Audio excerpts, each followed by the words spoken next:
ਸਤਿ ਸ਼੍ਰੀ ਅਕਾਲ ਦੋਸਤੋ। ਪਾਕਿਸਤਾਨੀ ਸਫ਼ਰਨਾਮਾ ਦੇ ਭਾਗ 3 ਵਿੱਚ ਅਸੀਂ ਪੜ੍ਹਿਆ ਕਿ ਬਲਰਾਜ ਸਾਹਨੀ ਹੋਣਾ ਦਾ ਧਾਰਮਿਕ ਨਜ਼ਰੀਆ ਕੀ ਸੀ। ਫਿਰਕਾ ਪ੍ਰਸਤੀ ਨੂੰ ਉਹ ਕਿਹੜੀਆਂ ਨਿਗਾਹਾਂ ਨਾਲ ਦੇਖਦੇ ਸਨ। ਇੱਕ ਧਰਮ ਇੱਕ ਰਾਸ਼ਟਰ ਬਾਰੇ ਉਹਨਾਂ ਦੇ ਕੀ ਖਿਆਲਾਤ ਸਨ। ਉਹਨਾਂ ਦੀ ਇਹ ਦੂਰ ਅੰਦੇਸ਼ੀ ਤੇ ਸਿਰਦ ਸੋਚ ਸਾਨੂੰ ਆਪਣੇ ਮਰੀਦ ਬਣਾ ਲੈਂਦੀ ਹੈ। ਅੱਗੋਂ ਅਸੀਂ ਵੇਖਿਆ ਕਿ ਬਲਰਾਜ ਸਾਹਨੀ ਹੋਣੀ ਆਪਣੇ ਧਰਾਤਲ ਨਾਲ, ਆਪਣੀ ਸਰਜ਼ਮੀਨ ਨਾਲ ਕਿਸ ਹੱਦ ਤੱਕ ਜੁੜੇ ਹੋਏ ਹਨ। ਉਹਨਾਂ ਨੇ ਮੋਟਰ ਵਹੀਕਲਾਂ ਵਿੱਚ ਚੱਲਣ ਦੀ ਬਜਾਏ ਪੈਦਲ ਤੁਰਨ ਨੂੰ ਤਰਜੀਹ ਦਿੱਤੀ, ਉੱਥੋਂ ਦੇ ਰੰਗਾਂ ਢੰਗਾਂ ਨੂੰ ਮਾਣਿਆ। ਫਿਰ ਅਸੀਂ ਵੇਖਿਆ ਕਿ ਬਲਰਾਜ ਸਾਹਨੀ ਹੋਣੀ ਕਿਵੇਂ ਇੱਕ ਮਾਮੂਲੀ ਜਿਹੀ ਦੁਕਾਨ ਵਿੱਚ ਬੈਠ ਕੇ ਆਮ ਲੋਕਾਂ ਦੀਆਂ ਗੱਲਾਂ ਬਾਤਾਂ ਵਿੱਚ ਰਲ ਮਿਲ ਕੇ ਕਿਸ ਤਰ੍ਹਾਂ ਚਾਹ ਦਾ ਆਨੰਦ ਮਾਣ ਰਹੇ ਹਨ। ਉਹਨਾਂ ਦਾ ਇਸ ਕਦਰ ਜ਼ਮੀਨੀ ਇਖਲਾਕ ਨਾਲ ਜੁੜੇ ਹੋਣਾ ਸਾਨੂੰ ਹੋਰ ਵੀ ਸਿਖਾਵਾਂ ਮਹਿਸੂਸ ਕਰਾਉਂਦਾ ਹੈ। ਅੱਜ ਅਸੀਂ ਭਾਗ ਚੌਥਾ ਪੜ੍ਹਾਂਗੇ। ਗੌਰ ਫਰਮਾਉਣਾ। ਭਾਗ 4। ਪਰਸੋਂ ਸ਼ਾਲਾਮਾਰ ਬਾਗ ਵਿੱਚ ਚਾਹ ਪੀਂਦਿਆਂ ਡਾਕਟਰ ਨਜ਼ੀਰ ਤੋਂ ਪੁੱਛਣ ਦਾ ਜੀਅ ਕੀਤਾ ਸੀ ਕਿ ਉਹਦਾ ਜੀਵਨ ਦ੍ਰਿਸ਼ਟੀਕੋਣ ਕੀ ਹੈ। ਜਦੋਂ ਮੋਟਰ ਦੁਬਾਰਾ ਤੁਰੀ ਤਾਂ ਇਹ ਸਵਾਲ ਪੁੱਛ ਹੀ ਲਿਆ। ਮੈਂ ਪਹਿਲਾਂ ਦੱਸ ਚੁੱਕਾ ਹਾਂ ਕਿ ਡਾਕਟਰ ਨਜ਼ੀਰ ਦੀ ਦਰਵੇਸ਼ਾਂ ਵਾਲੀ ਸਾਦਗੀ ਤੇ ਸਾਫ਼ ਗੋਈ ਤੋਂ ਮੈਂ ਬਹੁਤ ਪ੍ਰਭਾਵਿਤ ਹੋਇਆ ਸਾਂ। ਉਹਨਾਂ ਦੀ ਖਾਮੋਸ਼ੀ ਵਿੱਚ ਵੀ ਇੱਕ ਤਰ੍ਹਾਂ ਦੀ ਵੰਗਾਰ ਸੀ, ਜਿਵੇਂ ਕਹਿ ਰਹੀ ਹੋਵੇ, ਮਨੁੱਖੀ ਪਿਆਰ ਹੀ ਦੁਨੀਆ ਦੀ ਸਭ ਤੋਂ ਕੀਮਤੀ ਤੇ ਵੱਡੀ ਚੀਜ਼ ਹੈ, ਬਾਕੀ ਸਭ ਅਡੰਬਰ ਹੈ ਤੇ ਅਡੰਬਰਾਂ ਵਿੱਚ ਪੈਣਾ ਜੀਵਨ ਨੂੰ ਖਰਾਬ ਕਰਨਾ ਹੈ। ਨਜ਼ੀਰ ਸਾਹਿਬ ਦੀ ਮੋਟਰ ਪੁਰਾਣੇ ਮਾਡਲ ਦੀ ਬੇਬੀ ਮੌਰਿਸ ਹੈ। ਉਹ ਗੌਰਮੈਂਟ ਕਾਲਜ ਲਾਹੌਰ ਦੇ ਪ੍ਰਿੰਸੀਪਲ ਦੇ ਰੁਤਬੇ ਦਾ ਵਖਾਲਾ ਨਹੀਂ ਕਰਦੀ, ਕੇਵਲ ਜ਼ਰੂਰਤ ਪੂਰੀ ਕਰਦੀ ਹੈ। ਪਰ ਜਿਸ ਪ੍ਰੇਮ ਨਾਲ ਡਰਾਈਵਰ ਉਸ ਦੀ ਦੇਖਭਾਲ ਕਰਦਾ ਹੈ, ਜਿਵੇਂ ਉਹਨੂੰ ਵਰਤਦਾ ਹੈ, ਆਪ ਮੁਹਾਰੇ ਇੱਕ ਸੁਥਰਾ ਤੇ ਸਖਾਵਾਂ ਮਾਹੌਲ ਪੈਦਾ ਹੋ ਜਾਂਦਾ ਹੈ, ਜਿਸ ਉੱਪਰ ਨਵੇਂ ਤੋਂ ਨਵੇਂ ਮਾਡਲ ਦੀ ਗ੍ਰਾਂਡੀਲ ਸ਼ੈਵਰਲੇ ਦਾ ਮਾਲਕ ਵੀ ਰਸ਼ਕ ਖਾ ਸਕਦਾ ਹੈ। ਡਾਕਟਰ ਨਜ਼ੀਰ ਦੇ ਪੈਰੀਂ ਸਧਾਰਨ ਪੇਂਡੂਆਂ ਵਾਲਾ ਖੁੱਸਾ ਹੈ। ਕੋਰੇ ਜਿਹੇ ਰੰਗ ਦੀ ਪੌਪਲਿਨ ਦੀ ਪਤਲੂਨ, ਖਾਕੀ ਟਵਿਲ ਦਾ ਕੋਟ, ਸਾਦੀ ਜਿਹੀ ਟਾਈ। ਮਤਲਬ ਇਹ ਕਿ ਪਹਿਰਾਵੇ ਵਿੱਚ ਨਾ ਤਾਂ ਸਾਦਗੀ ਦਾ ਤੇ ਨਾ ਹੀ ਅਮੀਰੀ ਦਾ ਉਚੇਚਾ ਪ੍ਰਦਰਸ਼ਨ ਹੈ। ਮੈਂ ਕੋਈ ਕੱਟੜ ਮਜ਼ਹਬੀ ਆਦਮੀ ਨਹੀਂ ਹਾਂ, ਨਜ਼ੀਰ ਕਹਿਣ ਲੱਗੇ।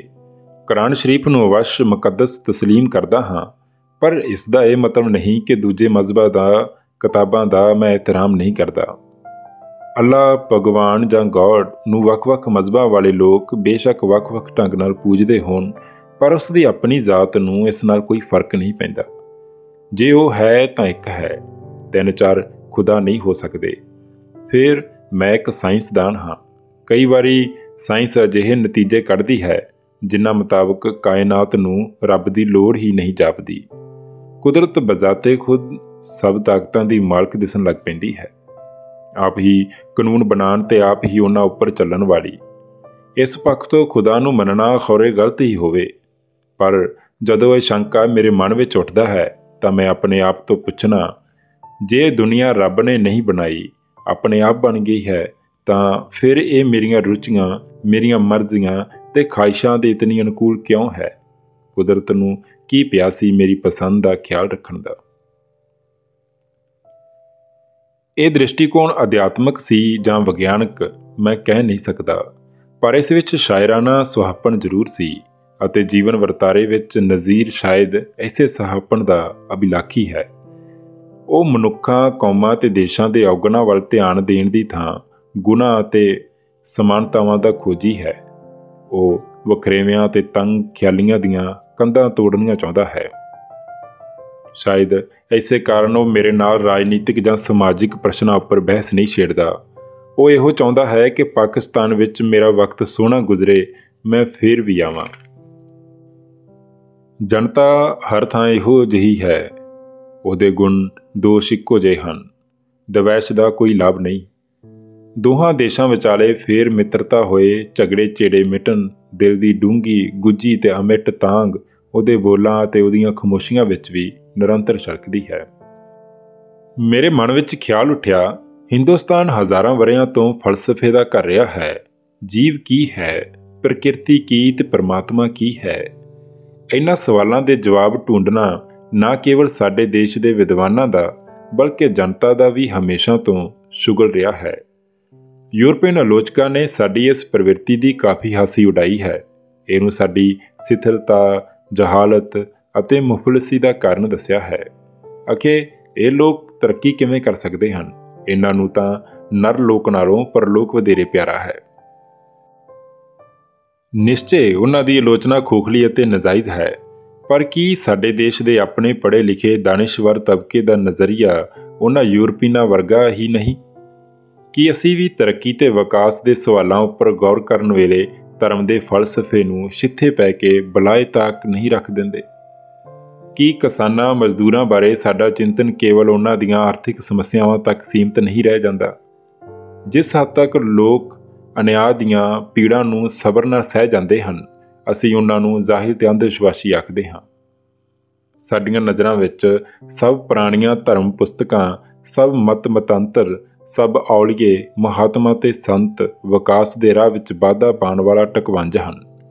ਅਸੀਂ ਭੁੱਲ ਜਾਂਦੇ ਹਾਂ ਕਿ ਆਪਣੇ ਵੇਲਿਆਂ ਦੇ ਉਹਨਾਂ ਬਜ਼ੁਰਗਾਂ ਨੇ ਜੋ ਕੁਝ ਕੀਤਾ ਸਰਬੱਤ ਦੇ ਭਲੇ ਨੂੰ ਮੁੱਖ ਰੱਖ ਕੇ ਕੀਤਾ ਅਤੇ ਨਿਡਰਤਾ ਨਾਲ ਆਪਣੇ ਰਾਹ 'ਤੇ ਚੱਲ ਕੇ ਪ੍ਰਾਣਾਂ ਤੱਕ ਦੀਆਂ ਆਹੂਤੀਆਂ ਦੇ ਦਿੱਤੀਆਂ।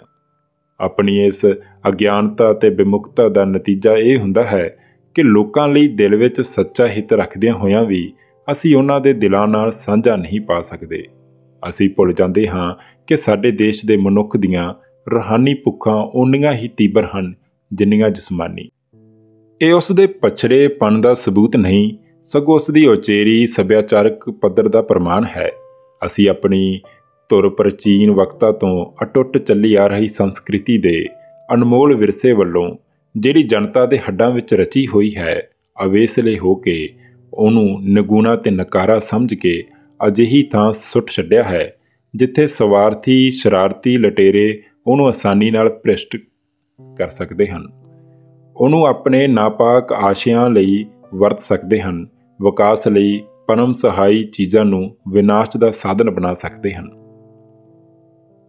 ਸਾਡੇ ਮਹਾਂਪੁਰਖਾਂ ਦੀ ਸਿੱਖਿਆ ਅੱਗੇ ਵਧੂਆਂ ਦਾ ਸਾਥ ਦੇਣ ਨੂੰ ਤਾਂਘਦੀ ਹੈ, ਪਰ ਉਹਨਾਂ ਵੱਲੋਂ ਦਰਕਾਰੀ ਹੋਈ ਉਹ ਪਖੰਡਾਂ ਅਤੇ ਪਤਵੰਤੇ ਗੁਰਗਿਆਂ ਦੇ ਹੱਥ ਵਿੱਚ ਜਾ ਪੈਂਦੀ ਹੈ।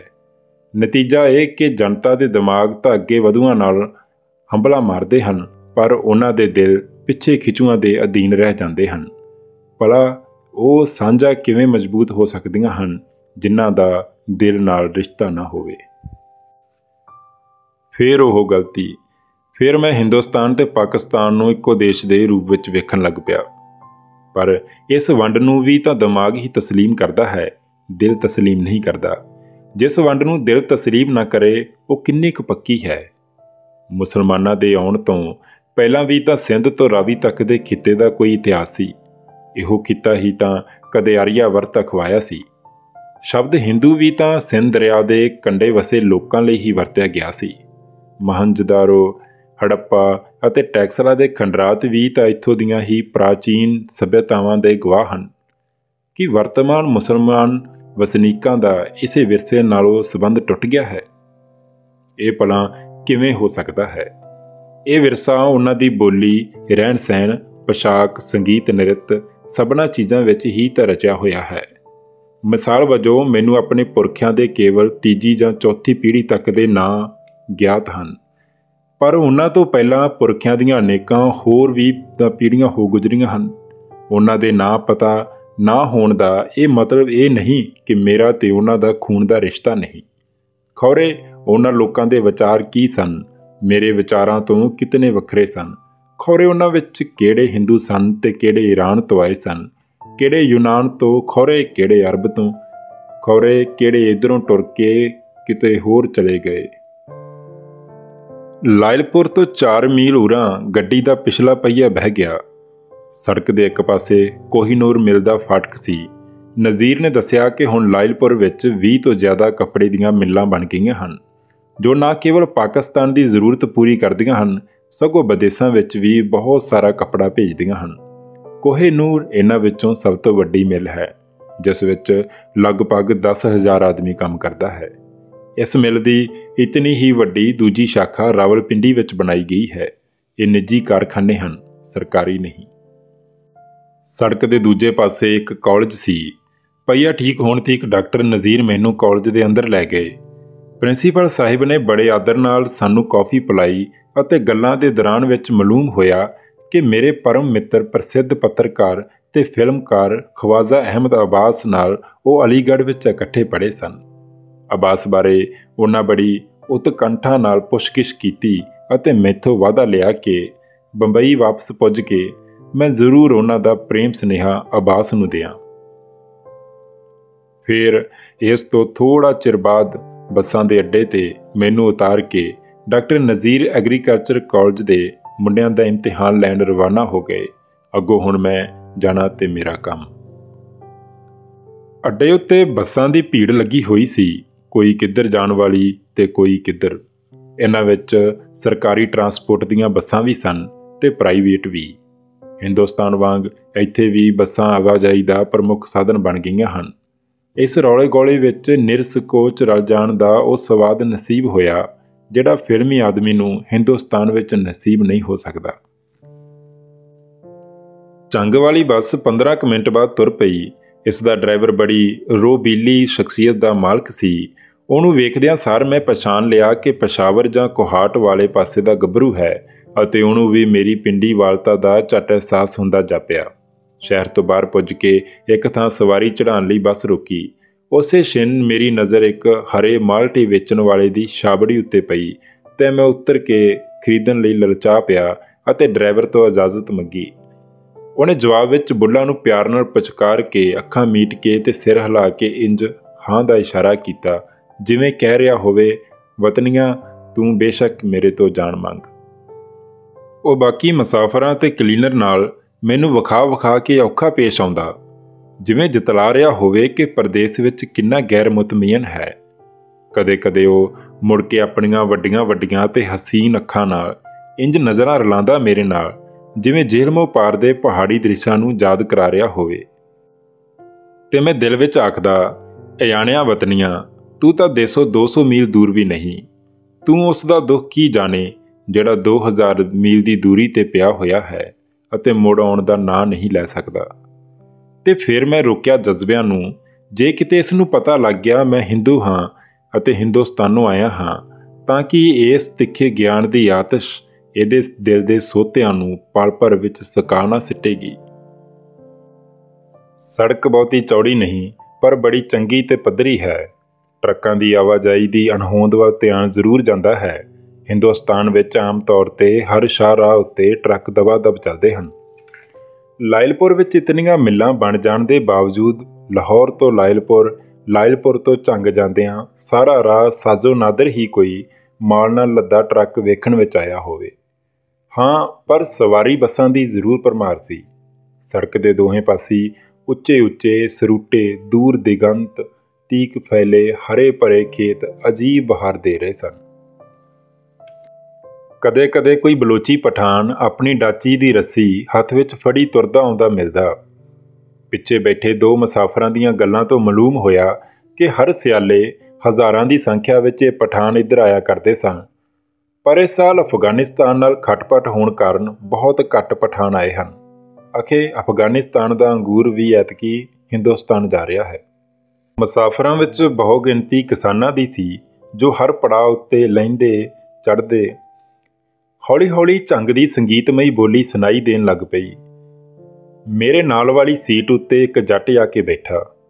ਧੁੱਪਾਂ ਨਾਲ ਸੇਕੀ ਹੋਈ ਰੰਗਤ, ਬਾਂਕੀਆਂ ਪੇਚਦਾਰ ਮੁੱਛਾਂ, ਕਲੌਜੀ ਰੰਗ ਦਾ ਫੱਬਣੇ ਪਟਖਾ ਜਿਹਦੇ ਹੇਠੋਂ ਥਿੰਦੇ ਤੇ ਲਿਸ਼ਕਦੇ ਪਟੇ ਝਾਤ ਮਾਰਦੇ, ਨਾਲ ਉਹਦੇ 15 ਕੁ ਵਰ੍ਹਿਆਂ ਦਾ ਢਿੱਡੋਂ ਨੰਗਾ ਜਾਤਕ ਜਿਹਨੂੰ ਵੇਖ ਕੇ ਕ੍ਰਿਸ਼ਨ ਕਨ੍ਹਈਆ ਦੀਆਂ ਮੂਰਤਾਂ ਚੇਤੇ ਆਉਂਦੀਆਂ ਸਨ।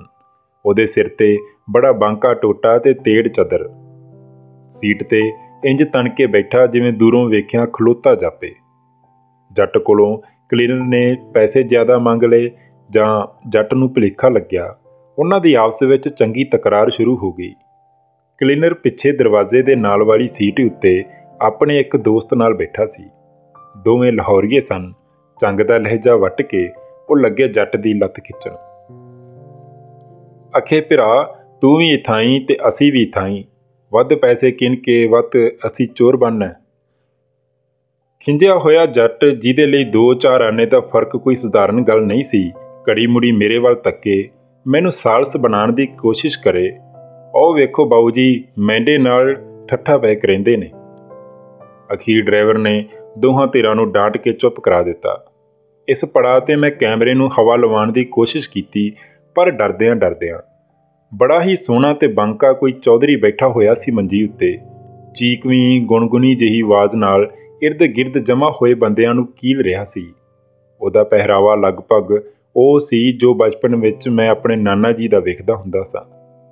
ਉੱਚੇ ਛਮਲਿਆਂ ਵਾਲੀ ਬਿਨਾਂ ਕੁੱਲੇ ਦੀ ਪੱਗ, ਚਿੱਟੀ ਕਮੀਜ਼, ਵਾਸਕਟ, ਤੇੜ ਚਾਦਰ ਅਤੇ ਸਭ ਤੋਂ ਨਖੀਲੀ ਸ਼ੈ ਮੋਢੇ ਤੋਂ ਜੰਜੂ ਵਾਂਗ ਦੁਸਾਰ ਪਾਰ ਸੁੱਟਿਆ ਪੱਗ ਵਰਗਾ ਹੀ ਚਿੱਟਾ ਤੇ ਕੜਕਵਾਂ ਦੁਪੱਟਾ।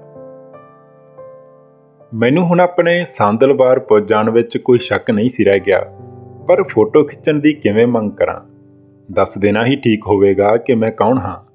ਖੌਰੇ ਇਹਨਾਂ ਲੋਕਾਂ ਉੱਪਰ ਕੀ ਪ੍ਰਤੀਕਰਮ ਹੋਵੇ। ਜੇ ਵਿਗੜ ਪੈਣ ਤਾਂ ਇੱਥੇ ਮੇਰਾ ਹਾਲ ਪੁੱਛਣ ਵਾਲਾ ਕੌਣ ਹੈ? ਪਰ ਜੇ ਆਪਾਂ ਜ਼ਾਹਿਰ ਕੀਤੇ ਬਗੈਰ ਫੋਟੋ ਲਈ ਅਤੇ ਬਾਅਦ ਵਿੱਚ ਕਿਸੇ ਤਰ੍ਹਾਂ ਦਾ ਉਹਨਾਂ ਨੂੰ ਮੇਰੇ ਉੱਪਰ ਸ਼ੱਕ ਪੈ ਗਿਆ ਤਾਂ ਕੀ ਬਣੇਗਾ? ਅਗਲੇ 10-12 ਦਿਨ ਤਾਂ ਹੁਣ ਇਕੱਲਿਆਂ ਹੀ ਗੁਜ਼ਾਰਨੇ ਹਨ। ਕਦੋਂ ਤੀਕ ਲੁਕਾ ਕੇ ਰੱਖ ਸਕਾਂਗਾ ਆਪਣੇ ਆਪ ਨੂੰ? ਅਖੀਰ ਹਿੰਮਤ ਕਰਕੇ ਮੈਂ ਬਾਂਕੇ ਬਜ਼ੁਰਗ ਅੱਗੇ ਕੁਝ ਇਸ ਢੰਗ ਨਾਲ ਆਪਣੀ ਅਰਜ਼ ਪੇਸ਼ ਕੀਤੀ। ਸਲਾਮ ਅਲੈਕਮ ਬਾਈ ਜਾਨ। ਵਾਲੇਕਮ ਅਸਲਾਮ। ਮੈਂ ਬੰਬਈਓਂ ਆਇਆ। ਬਲਰਾਜ ਸਾਨੀ ਮੇਰਾ ਨਾਂ ਹੈ। ਮੈਂ ਹਿੰਦੂ ਹਾਂ। ਜ਼ਿਲ੍ਹਾ ਸ਼ਾਹਪੁਰ ਸਾਡਾ ਸਾਨੀਆਂ ਦਾ ਵਤਨ ਹੈ ਅਤੇ ਮੈਂ ਉੱਧਰ ਵੱਲ ਹੀ ਚੱਲਿਆ ਹਾਂ। ਜੇ ਇਜਾਜ਼ਤ ਹੋਵੇ ਤਾਂ ਤੁਹਾਡੀ ਫੋਟੋ ਇੱਕ ਖਿੱਚ ਲਵਾਂ?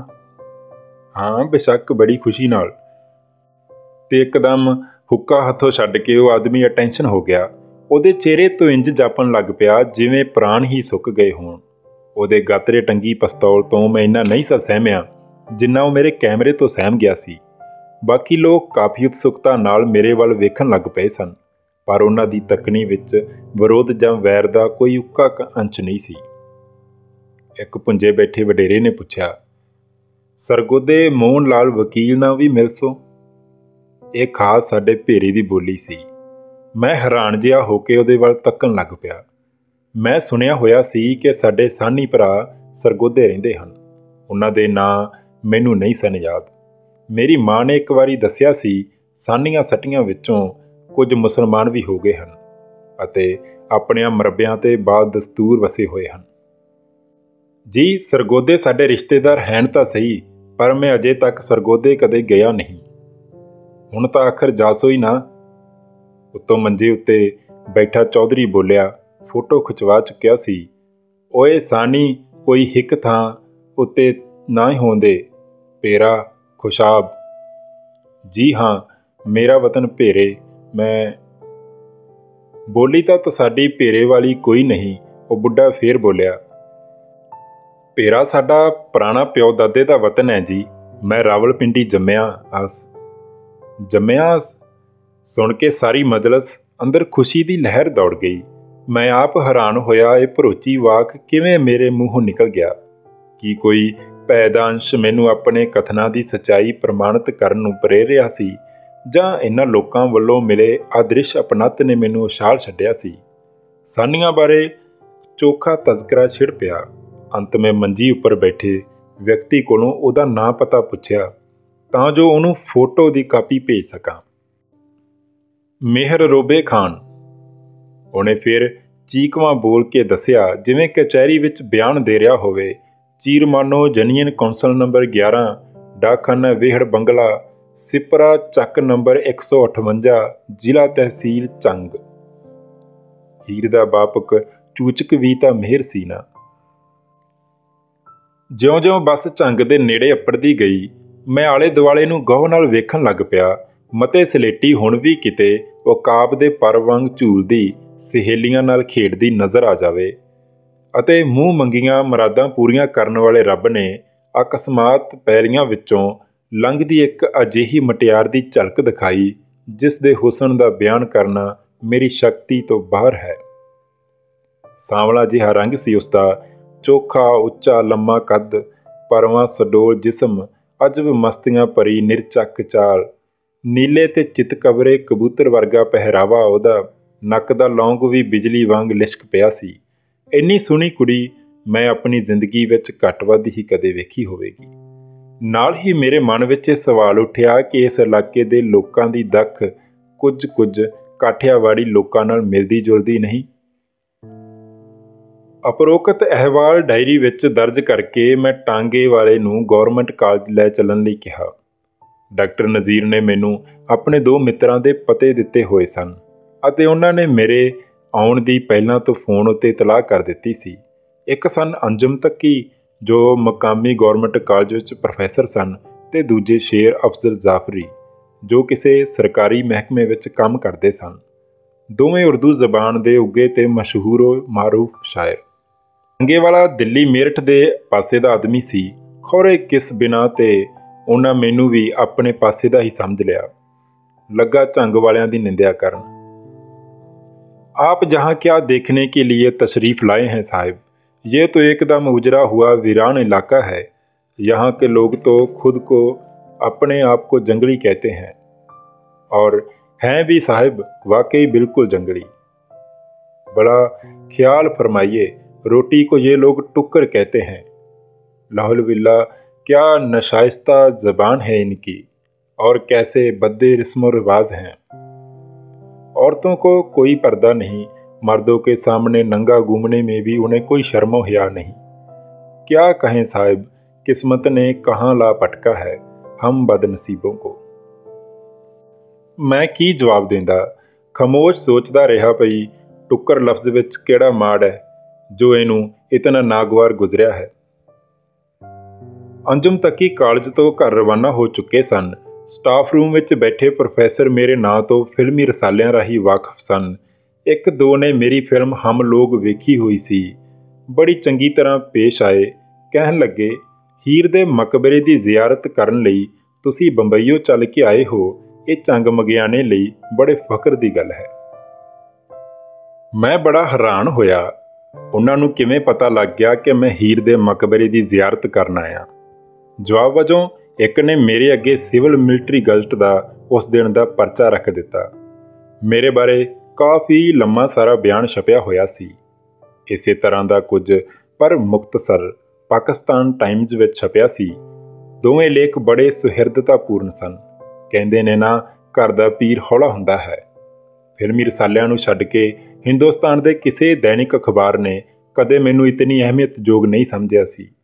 ਪਰ ਪਾਕਿਸਤਾਨ ਵਿੱਚ ਜਿੰਨੇ ਦਿਨ ਮੈਂ ਰਿਹਾ, ਹਰ ਰੋਜ਼ ਸਭਨਾਂ ਵੱਡੇ ਅੰਗਰੇਜ਼ੀ ਅਤੇ ਉਰਦੂ ਦੇ ਅਖਬਾਰਾਂ ਵਿੱਚ ਮੇਰੀ ਸੈਰ ਬਾਰੇ ਖਬਰਾਂ ਅਤੇ ਤਸਵੀਰਾਂ ਛਪਦੀਆਂ ਰਹੀਆਂ। ਕਿਸੇ ਨੇ ਵੀ ਕੋਈ ਝੂਠੀ ਜਾਂ ਦਵੈਸ਼ ਭਰੀ ਗੱਲ ਨਹੀਂ ਲਿਖੀ। ਹਰ ਸ਼ਹਿਰ ਵਿੱਚ ਪੱਤਰਕਾਰਾਂ ਨੇ ਮੇਰੀ ਇੰਟਰਵਿਊ ਲਈ ਅਤੇ ਛਾਪੇ। ਜਿੱਥੇ ਵੀ ਪੁੱਜਦਾ, ਮੇਰੇ ਜਾਨੂਆਂ ਅਤੇ ਮਿੱਤਰਾਂ ਨੂੰ ਮੇਰੇ ਆਉਣ ਦੀ ਖਬਰ ਪਹਿਲਾਂ ਤੋਂ ਹੀ ਮਿਲ ਚੁੱਕੀ ਹੁੰਦੀ। ਹਿੰਦੁਸਤਾਨ ਖਿਲਾਫ ਰਾਜਨੀਤਿਕ ਘੋਰਾਂ ਅਤੇ ਝਈਆਂ ਇੱਥੋਂ ਦੇ ਅਖਬਾਰਾਂ ਵਿੱਚ ਵੀ ਉਸੇ ਮਿਕਦਾਰ ਵਿੱਚ ਹੁੰਦੀਆਂ ਜਿੰਨੀਆਂ ਪਾਕਿਸਤਾਨ ਖਿਲਾਫ ਸਾਡੇ ਅਖਬਾਰਾਂ ਵਿੱਚ ਛਪਦੀਆਂ ਹਨ। ਪਰ ਕਲਾ ਦੇ ਮੈਦਾਨ ਵਿੱਚ ਮਰਵਤ ਅਤੇ ਸਖਾਵਤ ਹੀ ਦਿਸੀ। ਹਰ ਅਖਬਾਰ ਅਤੇ ਪੱਤਰਕਾਰ ਉੱਪਰ ਇਸ ਗੱਲ ਦਾ ਜਜ਼ਬਾਤੀ ਅਸਰ ਸੀ ਕਿ ਮੈਂ ਬੜੇ ਵਰ੍ਹਿਆਂ ਬਾਅਦ ਆਪਣੀ ਜਨਮ ਭੂਮੀ ਨੂੰ ਵੇਖਣ ਆਇਆ ਹਾਂ। ਉਹਨਾਂ ਦੀਆਂ ਲਿਖਤਾਂ ਵਿੱਚ ਮੈਨੂੰ ਅਪਣੱਤ ਭਾਸਦਾ ਸੀ।